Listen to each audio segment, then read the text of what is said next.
Lubardin stvaralački zamah prekinuo je rat. Doživio ga je duboko tragično. I u logoru je crtao koliko je god mogao.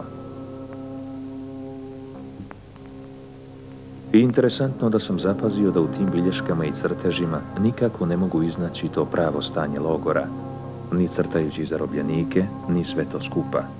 I mislio sam, pa to sad ne mogu, to ću kad izađem iz logora nešto o tome reći likovno posebno. Ali sam jednom napravio nekakvu čudnu simbiozu logora.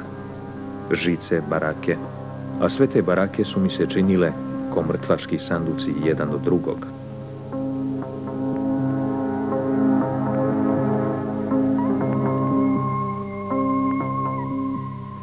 Doista je ovim riječima slikar sam najbolje okarakterisao sačuvane slike iz tog perioda. Reklo bi se da su ulja, crteži i akvareli, koji se čuvaju u cetinskim muzejima, dobro odrazili tu njegovu duboku i bolnu uznemirenost.